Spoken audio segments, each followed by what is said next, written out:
Hello and welcome to our thesis presentation on scaling urban experiments for sustainability transitions. Unfortunately, during the live stream of our presentation, we lost our introduction, so here it has been re-recorded. Imagine that we are all on a big ship out in the wild unknown. And we know that if we stay our course, we are going to run into trouble. Yet, we don't know how to handle the challenges that we are inevitably facing. Changing course and hoping for the best would be risking everything for all of us. So what we can do instead is to send out an expedition to explore and find safe ways forward. The expedition can then return to the mothership and share their learnings and experiences so that we can change the way we captain our ship for the benefit of us all. My name is Annica Corell and I'm studying a Master of Science in Industrial Ecology here at Chalmers. And my thesis partner, Viktor Carlson, is studying a Master of Science in Industrial Design Engineering. And we have had the absolute pleasure of doing our thesis here at Chalmers Challenge Lab, where students from diverse educational backgrounds and from different countries around the world are given the space to explore sustainability transitions and develop the skills to become leaders for sustainable development. At Challenge Lab, we spend a substantial amount of time on developing our topics and research questions, and we do this using a backcasting methodology. You can think of it like this. Instead of saying, this is where we are, and asking where we can go from here, we say, this is where we want to go, and we ask, how can we get there? So the first few weeks at Challenge Lab is an intensely co-creative time. And all 12 students of this year together worked with the backcasting process. So first we developed principle for sustainable futures. So that is conditions that need to uphold for any society to be counted as sustainable. We then go on to looking at the current systems that fulfill societal functions like food, transportation, and energy. And it's these socio-technical systems that John also talked about, which represents the interconnectedness of nature, society, and technology. So when we do these mappings, we do that in collaborations with stakeholders from our local society, because one of the very important things about Challenge Lab is that we act in our local context and society. So we're here in Gothenburg and region Västra Götaland. So we had dialogues when we had actors from industry, academia, and different parts of the public space. So after we do that, we look at and analyze the gap between the principles that we've developed and the system, and we look for leverage points, which are points in the system where small intervention causes big changes. And leverage points are important because this is where we can actually create change, where we can have resource efficiency, and where we have the most power to influence transitions. So sustainability transitions are these massive shifts in the fundamental structures of society. So it's everything from technology, organizations, institutions, and culture.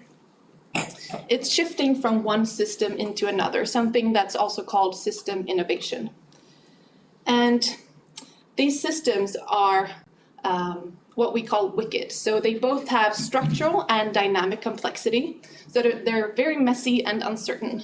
And to effectively govern these, we need experimentation, continuous adaptation, and multi-stakeholder processes. And an experiment in this context is an inclusive, practice-based, and challenge-led initiative, which is designed to promote system innovation through social learning under conditions of uncertainty and ambiguity. And one form of experimental governance is something called urban living labs. So urban living labs are geographically anchored spaces for addressing sustainability challenges in a local context and an urban setting. And experiments derive their meaning from scaling. And scaling is when we grow and spread experiments or the values that are created within them. And too often the value, benefit, and solutions that are created in experiments only stay within the context of where they were first created. So there are different mechanisms to scaling, and we can use the ship and expedition as an example here. So one way would be to increase the number of participants in the expedition, or we could partner the expeditions with more organizations or other ships, or we can send them to new places or send them from new places. But one mechanism of scaling that has so far been underexplored and neglected is something called embedding. And embedding is the integration of the learnings and experiences from experiments into the ordinary ways of thinking, so our cultures, doing, so our practices, and organizing, so our structures. And this is what I talked about earlier, when the mothership welcomes the expedition home and actually learns from it and changes the way that we think, do, and organize. So embedding is one of the core mechanisms for accelerating sustainability transitions. And this is important because the rate of change in sustainability transitions that we have right now is actually not enough in order to meet the Sustainable Development Goals for till 2030. And as you all probably know, with climate change, we really need to speed that up. So we saw that there is a lot of potential here, and therefore a great opportunity. So from that, we created this research question. What are the opportunities within municipal organizations in Gothenburg to transform from the learnings and experiences in participating in urban living labs?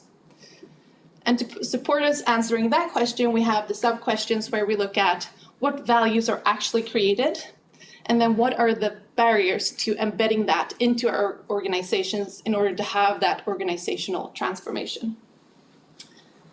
So to look at this, we chose to do a qualitative single case study with STADSLANDET as our case. And STADSLANDET is this massive municipal project. It's over 3 years, so from 2017 till 2019. And there is a bunch of smaller projects within it with both focus on specific subjects like transportation and food production, but also these hubs that are more nested into local communities and have a more general sense of sustainability. And the focus of STADSLANDET as a whole is to uncover and actualize the potential in the northern area of Gothenburg, the peri-urban and multicultural areas. And the mission is to improve the conditions of green innovation and green business development. And STADSLANDET has the characteristics of the urban living labs that I briefly mentioned. It is geographically anchored here. It's in Gothenburg, and here you can also see on the map in which areas it takes place. It operates through experimentation and learning, and they have a lot of participation and involvement from people in the communities where they act. And it also uses evaluation and refinement throughout the process. And finally, they have clear leadership within the project and also clear project owner in business region Gothenburg. So we came into STADSLANDET through one of the participants in the beginnings when we had the dialogues, when we were mapping out the system. So he gave us our way in, and then it snowballed from there. So our main data source has been 12 semi-structured interviews. And then we've also had access to internal documentation. And upon that, we've used literature as well. And then we had the amazing opportunity to work with STADSLANDET in their process of working with embedding these values. So during our first interviews, when we talked about what we wanted to do, they got really excited because this is actually the focus that they have this year. Previously, like the first year, they started up their work. The second year, they actually really got it going and doing the work, so to speak. And this year has been the focus of, well, all these amazing things that we've created, how can we make that live on when the project ends at the end of this year? So now Viktor will tell you what we found and some of our takeaways. Thank you, Annica. Thank you for putting all our work into context. But yeah, I will start with the values that we found are perceived emerging from STADSLANDET. And what we found is that these 6 areas are where the values that we found exist within. And to begin with, we have the networks built up through a lot of different collaborations going on and new connections being made with all these involved stakeholders, which has built up this multi-stakeholder networks within STADSLANDET. And these networks has also paved the way for the collaboration within the project. Different projects have had different collaborations and stakeholders from different areas and different organizations in the city. And also, by having these collaborations and networks working with other organizations, participants have got many new perspectives, both on when it comes to the organizations, but also when it comes to new city districts that people haven't really focused on before, and also the issues and the questions that have been worked on during the project. And also, STADSLANDET has provided this space for experimentation where people really have got the opportunity to work in this explorative way and be able to co-create and to develop an answer to these uncertain and unknown questions. And by working within these projects and together with others, there's been a lot of new knowledge built, both on an individual level from all the participants in the projects, but also within the groups inside working within STADSLANDET. So it's been both individual and collective knowledge, and people have expressed that they want to share this outside of the project as well, so it gets spread. And finally, we have innovations and policies that's been sprung out of the project as well. And it's been, for example, we have a local food strategy that have been developed during STADSLANDET, and for Gothenburg City as a whole.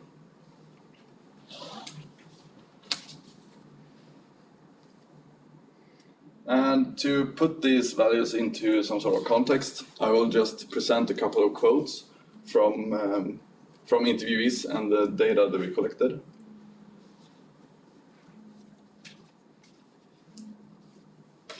And first we have this one, an interviewee who says that above all, we build trust with a large number of stakeholders.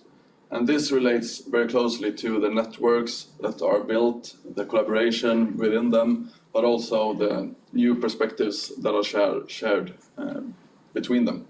And with this trust, it's possible to grow stronger networks and to have closer collaboration between the stakeholders as well.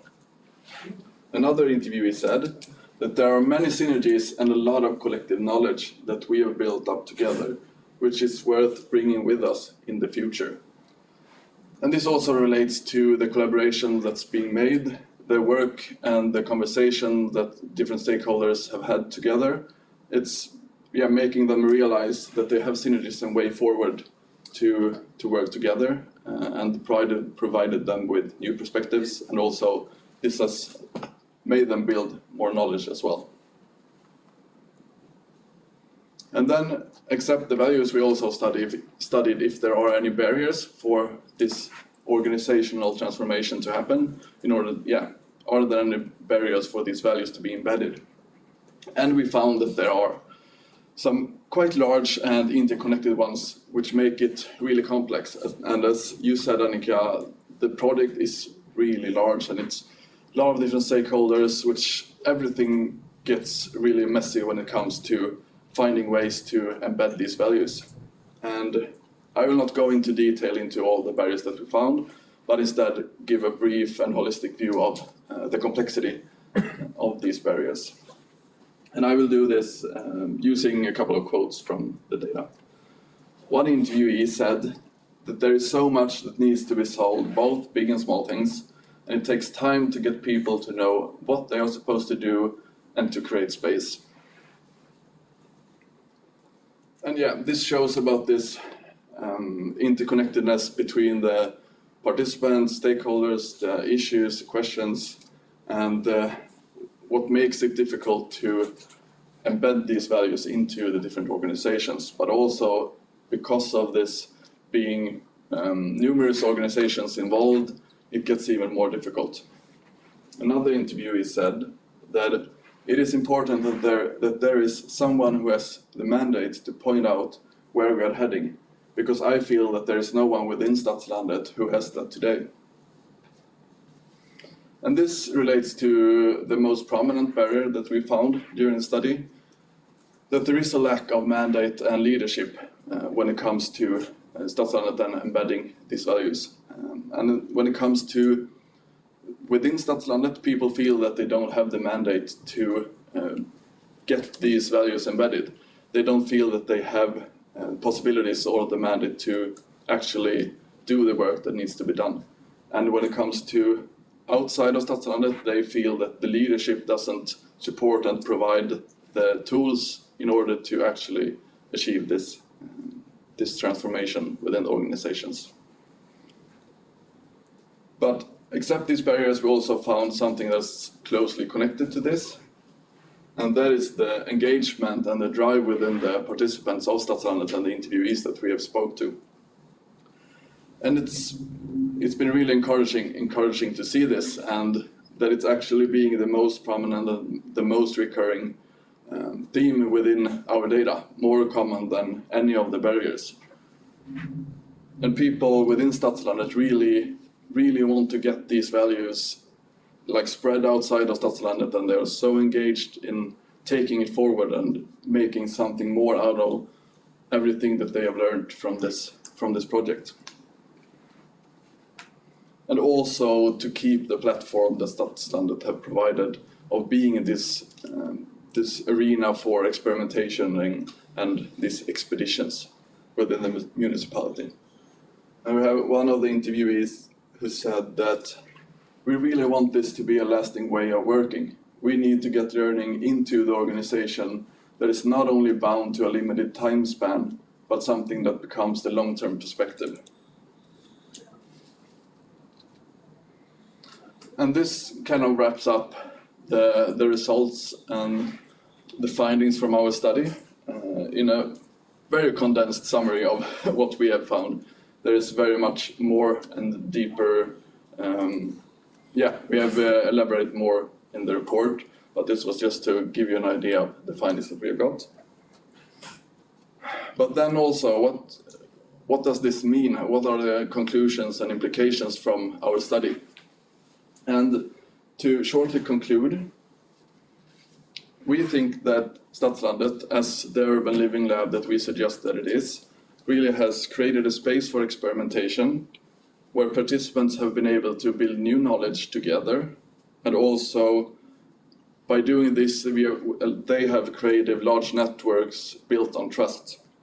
And there is also a great engagement within the participants. There is a large drive to embed these values and to, in that sense, transform the organizations. But there's also barriers for this to happen. But if these are overcome, we think from the experiences that we have got that STADSLANDET really have the potential to have large impact both on the organizations that are involved in STADSLANDET, but also on the system as a whole. And we think that STADSLANDET also has succeeded in being this arena for, or where the municipality can do these expeditions and to explore uncertain areas. And this is also something that is shared with one of the interviewees, who said that my experience from STADSLANDET is that it has fulfilled the promises made of being an expedition, which is really encouraging to hear as well. But okay, it's clear that we have found reason of why we should embed the experimentations made, and we've identified within this context what we think is valuable to embed into the organizations. But the next question now is to answer or to explore how this should be made. How should we do, and what strategies to use in order to actually achieve this embedding? And even though this wasn't really included in the scope of our thesis, we did find both within the interviews and the workshops some themes that were recurring and possible ways forward, where the most common ones were first to create a shared understanding, both within participants of STADSLANDET, but also and including people outside of the project as well, being able to inform and share the knowledge and learnings made from the project. And another one was to develop strategies so that they have a clear way and a strategy in how they should embed these values. And these strategies were, at the moment when we engaged with them, as you said, not really defined, but they are in the process of doing this now, and we got the opportunity to be part of that as well, which was really inspiring and fun, and was also interesting to see, I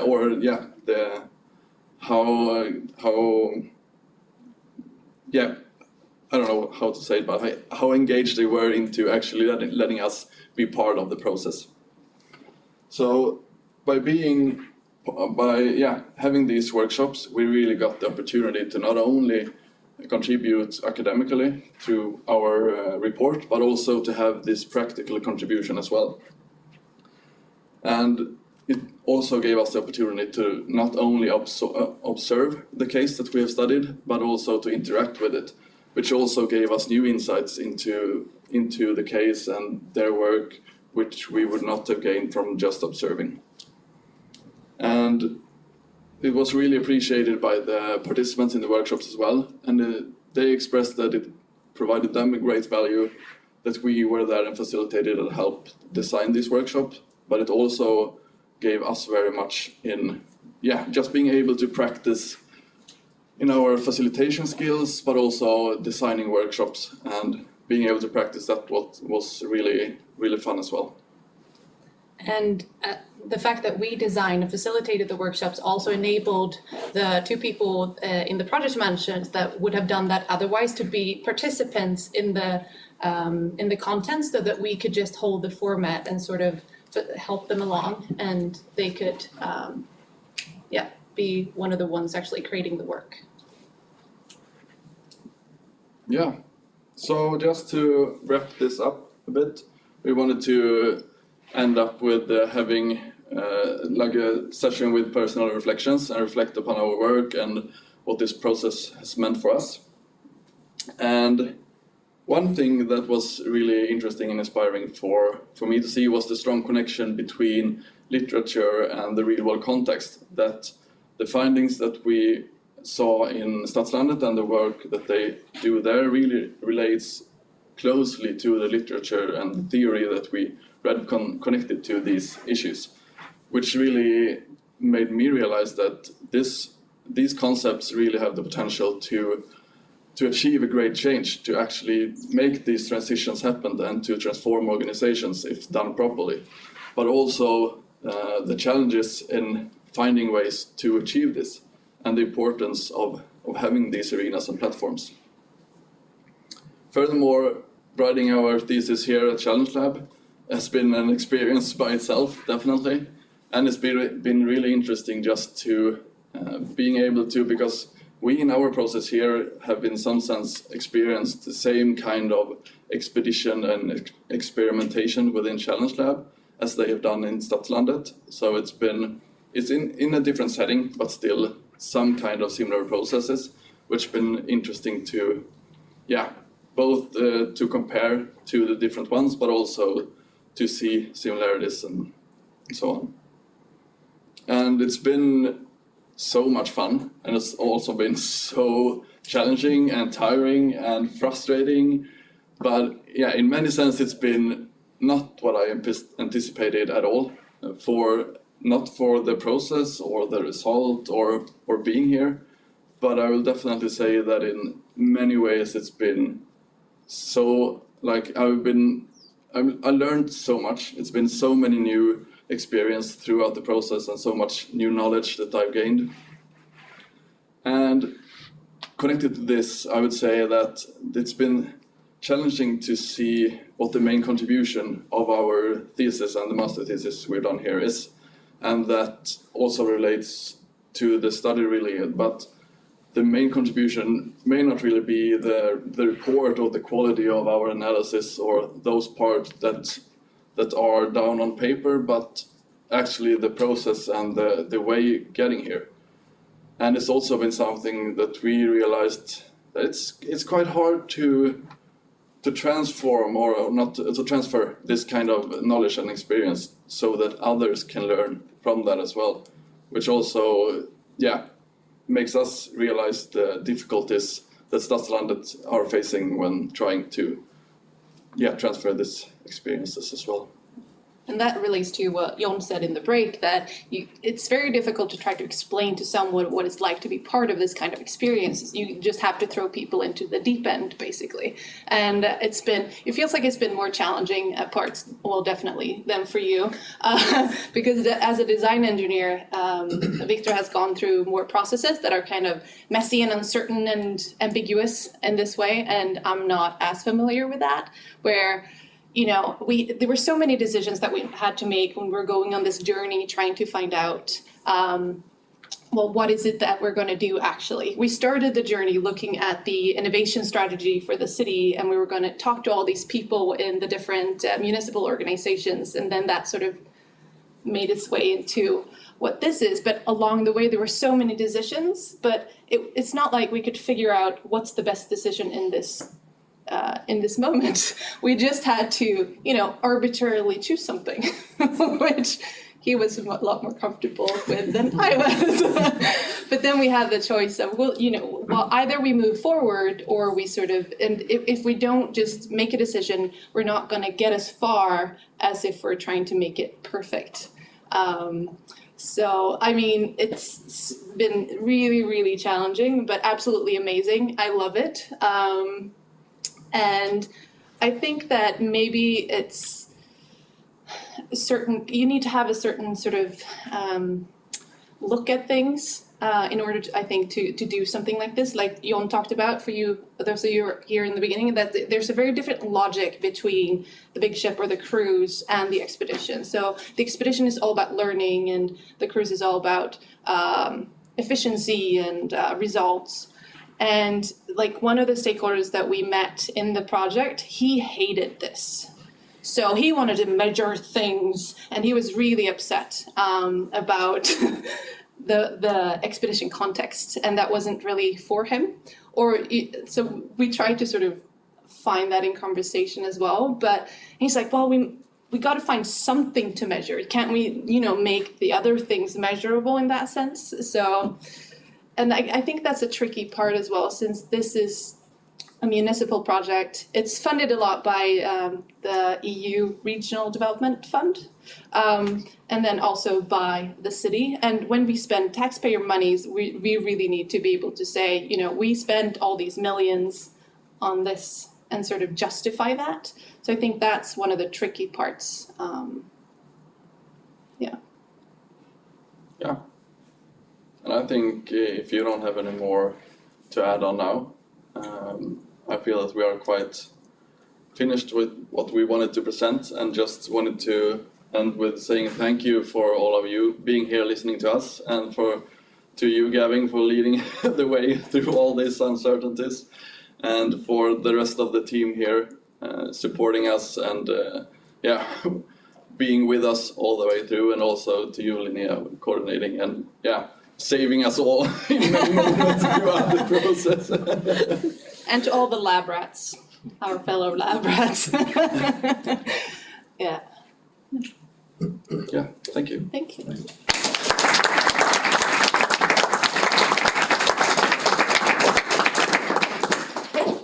Thank you very much. Then I will welcome Usipo and Ashwin for some opposition.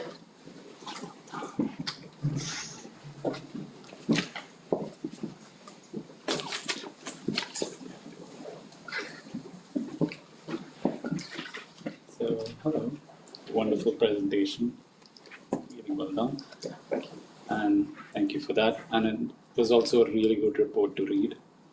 Every word, every sentence in it had so much context to it. So it was fun. And we have some questions based on those. If you want to begin? Yeah, sure. The first one is just about the values. I liked that in your presentation you went quite deep into the results and showing some codes. But one thing that was a little bit unclear for me is new perspectives, that value. For example, for collaboration, you gave some examples about, I think, Annica had scored. For experimentation, you talked about the food strategy and green logistics. Can you maybe elaborate a little bit more on what you mean by new perspectives, or what that actually means, just a little bit more detail? I think that for a lot of at least for interviewees, but I think this relates to most of the participants as well, but just being in this processes together with new stakeholders or meeting new persons, being able to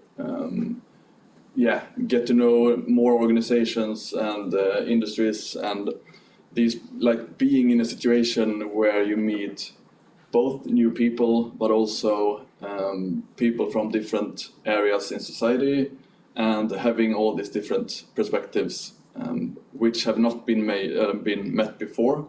I think this is what's been provided in many ways through the collaboration and the networks and the connections that have been within the project, but then also having the project located where it's been, where with the northeastern part of Gothenburg, where it feels like a lot of the participants haven't really seen the potential of this area and what actually could be achieved in order to reach or to better find ways forward for a sustainable future for Gothenburg.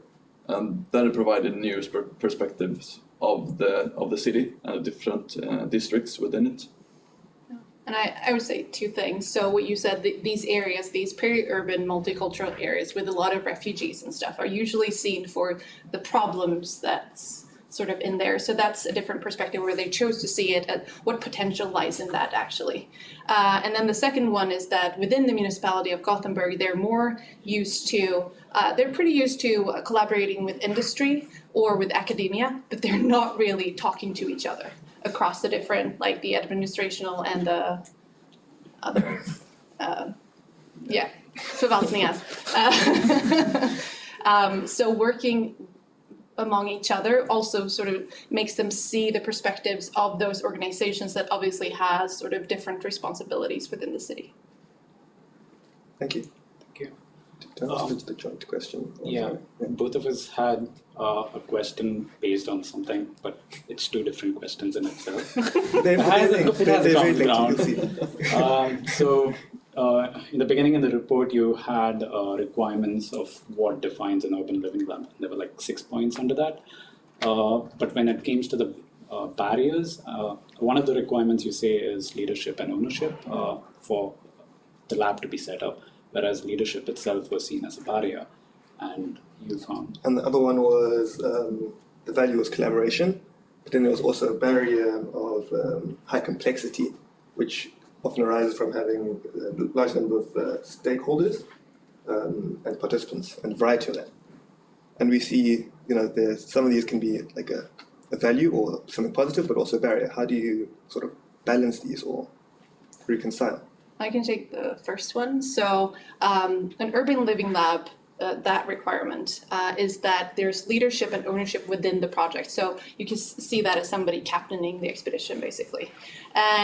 But then the barrier is actually that there's not leadership within these organizations. So that's actually leadership in the mothership that's sort of missing. And there's not mandate within these organizations to make certain decisions, because that sort of requires political decisions as well. And then within them, the top management don't tell the civil servants, like, this is what you can do. So maybe they don't have room to actually do the embedding that they would like to do. So it's leadership in the expedition and mothership. So that's why it's a barrier here, but it works really well here. And connected to the other one, I would say it's more difficult. Clever of you to take the first one. But yeah, I guess this is part of these kind of wicked issues and problems that society face. That there is these aspects that can be seen as drivers or enablers for these things to happen, but also they also provide barriers because it adds on complexity and the wickedness, which makes it way more difficult to find ways to actually achieve the goals that are set in the beginning. But the achievement can potentially be much greater than if not included. And I would also say that the complexity actually lies within the system, and there are all these stakeholders that are actually engaged in these issues, and just like not collaborating with people and not engaging them into the processes does not reduce the complexity of the system really, but that the collaborations was a benefit due to the fact that then they're all actually talking together so that they can work together to solve these complex issues. One last question, if we have time for that. Yeah, we have some 3 minutes Okay, left. all right. Can I do the research question? Yeah. Okay. When you look at the main research question and then the sub-questions are about values and what barriers, which are very clearly explained in the report. But then as you read, I find a bit of a lack of connection, or it wasn't clear on how these were connected to the main question itself. So if you could comment on that. Or Yeah. Well, we're not the only one that can answer that. So, the sub-questions have changed over time. We were thinking about skipping the whole thing with defining the values, but then we realized that is actually really important to be able to have the conversation of how do we embed that. We need to know what it is we're actually talking about. And the second question had barriers and drivers, and those two together we would argue that that's actually opportunities then. But we didn't really find strong drivers in our data, except for engagement, which Viktor said is like the strongest thing that we found and was absolutely floored by the passion of these people. They showed up to our workshops and were like, I'm gonna fight for my things, and they were, yeah, it was absolutely amazing. But I lost my train of thought. Yeah, so since we just have one, I'm gonna try to convince him to, because we don't really know what it takes to have that in the results part of the report in an academic way, and that's why it for now is in the discussion. But I'm gonna try to edge it in there, because I agree with you that if we're looking at opportunities, just having the values and barriers doesn't really reflect the main research question. that's what. Thank you very much.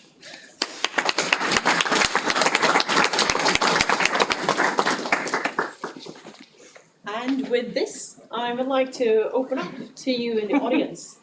We have around 15 minutes. So what would you like to know more about from Annica and Viktor? We gave you some help with having an overview of what we talked about. Abdan?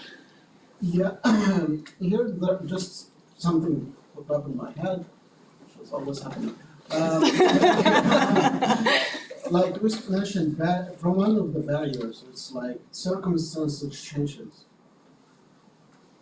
Isn't that always happening? Isn't that what's supposed to be as an opportunities? Because circumstances are changes, for better or worse, but always like if it's getting worse, it's gonna be more like not just it's gonna be a challenge, and it's gonna be for better. So why is it considered the changes in the circumstances as a barrier?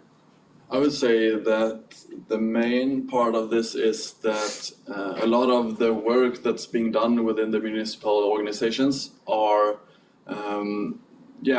they get money from political decisions, and they have new budgets for each year, and these budgets can change very much from year to year, making it next to impossible to have like a really large, far away vision about how or what we want to do, and then try to find a way, because the circumstances that we see today when we make these decisions will probably change dramatically for next year, and then it's going to be going back to step one, trying to figure out new ways, and then so it's a struggle to find ways that are that it's possible to keep the way. Yeah. And there's also these like massive reorganizations within the project or within the different municipal organizations. So, for example, Johanna Lindblad was one of the participants in the dialogues in the beginning, if you remember her, from Borås. She was actually working in Angered when this project started, and they had a unit of 12 people. Now they're 2. So that's, I mean, it's a seismic change. It's a huge, huge change. So the fact that it's sort of these political things and that kind of things as well. And then we have the whole, that it is a project. So a lot of the people within the project were only hired for 2 years, even though the project is actually 3. So, you know, when there's like half a year left, people start looking for other things and then they leave the project even before that time. And then you need to get someone new into the project to understand everything that's going on. So you're losing momentum constantly due to those kinds of things. So it's definitely a barrier, I would say. Yeah. I'm a little bit interested in future research because you have just started this, more or less. Yes. And there is so much to be done. You talk about engagement, that was something that you really found, but that is not seen in the values. Can it be a value in itself? To create momentum, you need these kind of spaces to create, you know, engagement. Is that important as a value in itself? And barriers here for future research, I can see many different aspects under each of the label here. And one thing can be, do they understand the logic in expedition and the need for expedition? You mentioned a person that only want to measure. If that person understands the logic, the need for doing, to find out what to measure before you start to measure. Are we measuring the wrong thing? Yeah. You know, so you have to create this kind of understanding for doing this. And that might be a barrier in itself, the understanding of the different logics. And in the system is not designed for experimentation. There are so many aspects into that, I can imagine. So have you thought about what would be important to continue to do after your study for future research? Do you have any reflection on that? Yeah, what we wanted to do was to look at, we wanted to give them recommendations on how to do this. And then we realized that that scope is not for a master's thesis. We naively, or maybe I longer than he did, believed that we would get there. So I think that this is a good starting point to sort of have that, because through our interviews we found that the people that we talked to like really wanted to know, how do we do this? We had one person repeatedly saying it during the interview, like, this is really interesting and we need to do this, but how do we do it? So creating some sort of framework or process, at least to have as a template for municipal organizations to work with embedding, I think would be very interesting and super useful. I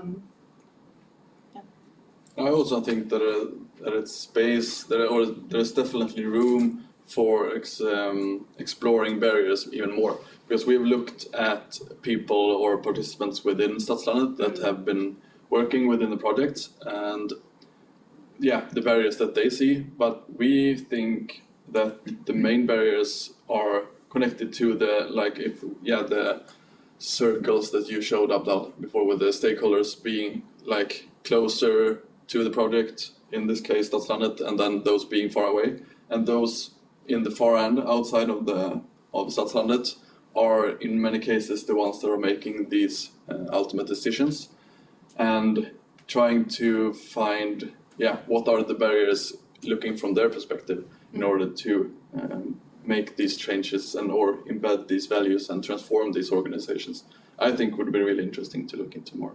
Yeah, and basically you could dig into, as you said, any of these things and find really interesting stuff. We wanted to do so much more than this and get deep into everything, but then you need to reality check sometimes. No?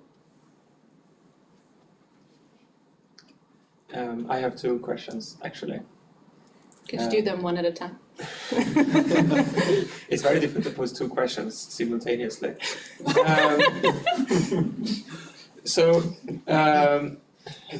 I think as you showcase here and also in the report that you've learned quite much about STADSLANDET by doing this work, but I think you've also learned a lot about the municipal organization in Gothenburg, and my understanding is that the STADSLAND hangs a bit loose as a project, and the connections are not super clear with the mother ship.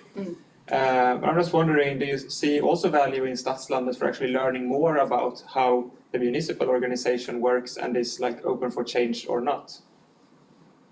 Like regardless of what comes out of STADSLANDET, but just to learn about how the municipal organization works. Absolutely, I think, because as I said, I mean, they've really managed to work a lot with collaboration across the different municipal organizations in a way that, as we understood it, is kind of unprecedented. So I think there's a lot to learn there, and sort of going into the different organizations and seeing how are they actually receiving this project. Also, when we know that they see so much value in the project, and like how that relates to the things that they actually do. And yeah, speaking of further research, they would probably need some help connecting it to policies and other things in order to sort of justify working with these things. Yeah, and I think that also that in many ways STADSLANDET has been showing ways of working which is kind of opposite from what they experience from the way that they work in their ordinary work or in their organizations and their main work outside of STADSLANDET. And yeah, I think that's one of the reasons that we have got somewhat also an understanding of the municipality and that organization as well, because they have related very much of STADSLANDET and the way that they have the values and the ways of working within it to their ordinary work. Yeah. And that's also the way that we try to look at it. So we used STADSLANDET as a lens to look into these organizations. So we weren't studying the projects as such, well, obviously the values, but then the values is actually about the organizations and not about the project, but sort of the connection and more about the mothership. Can I hear your second question? I can come up with a third, but I will wait a minute. So have you seen any process of embedding that has actually worked? Because the project has been running since 2017, and maybe it is not the best thing to do the project and then try to embed the results, but actually have that continuously over time. So have you seen or heard of any signs of like embedding processes that kind of works? I would say that the food strategy is one example.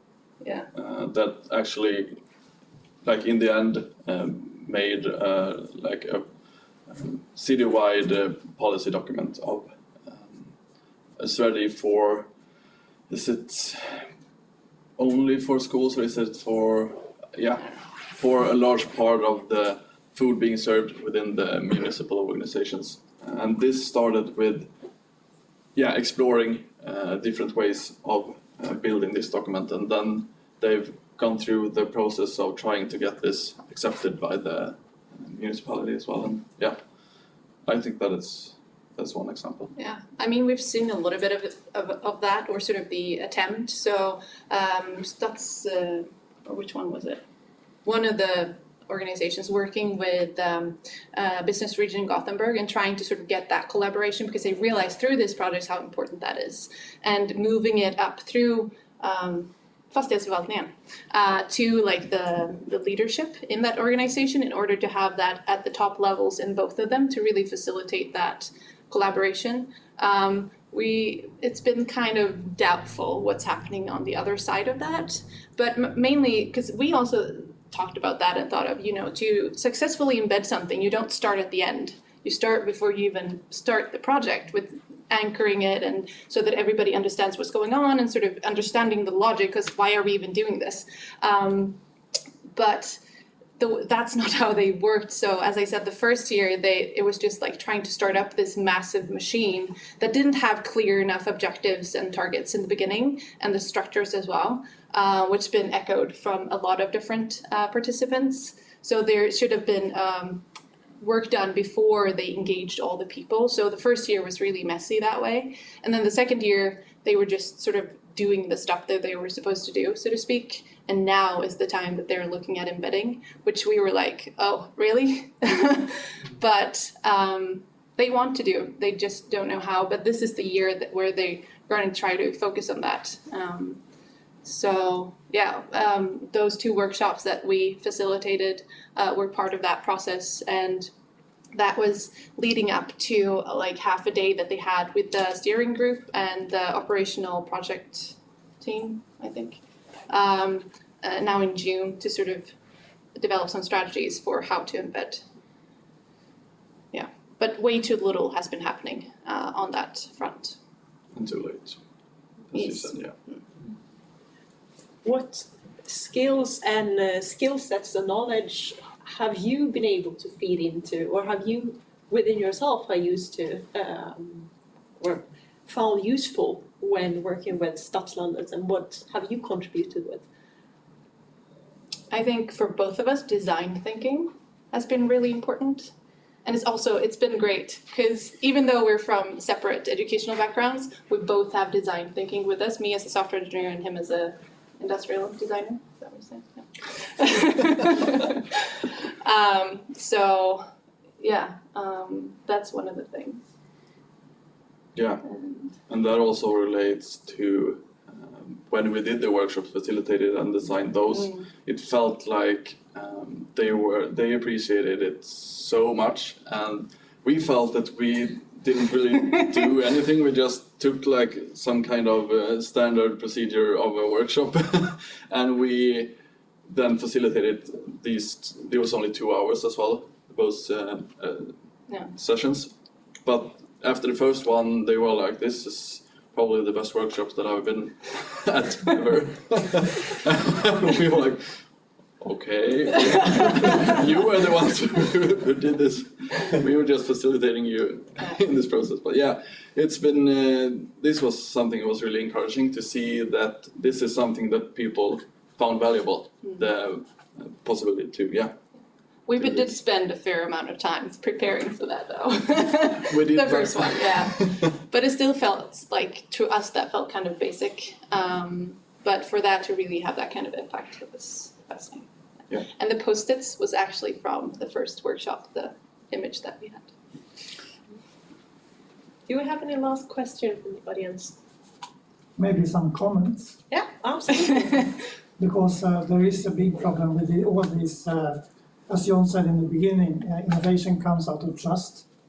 And since we are changing politicians all the time, when the trust builds up and then it goes away again, and they are questioning all these unmeasurable things, like, for example, STADSLANDET and Circular Gothenburg and Sharing City Gothenburg and Rain Gothenburg and all these soft values, things that are going on. And it's actually long-term investments in society. And then they are dragging it into business region Gothenburg, like it is something monetary that has to be done within the municipality. And then it kind of has these really tough issues to anchor it up in the organization. So I can really see the struggles that they are doing. Because when you describe the messiness and the sort of impact and the sort of, it's a design process, you're iterating. So I think it's a good process that you described, but the measuring people, they think it's really, they can't see it because it's too long-term thinking. So it's a good work. Thank you. I'm glad you cut it back a bit from the initial ambitions. Yeah, that was a very good final comment. Thank you very much for your presentation and for all the questions. So, an applause for you.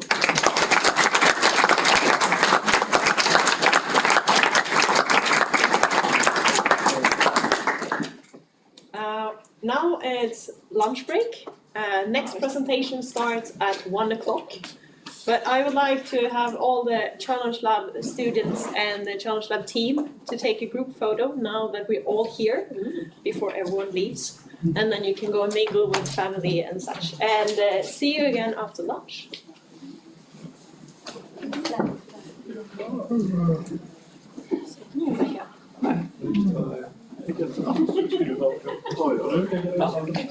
Nu, på andra sidan. Det är svårt att ha sett med våran avdelning. Ska vi ha Bet you båda? say that to all the girls.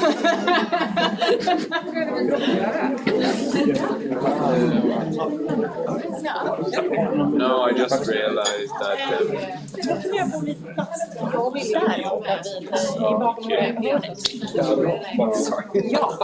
It's like 5 emails. yeah, pretty much.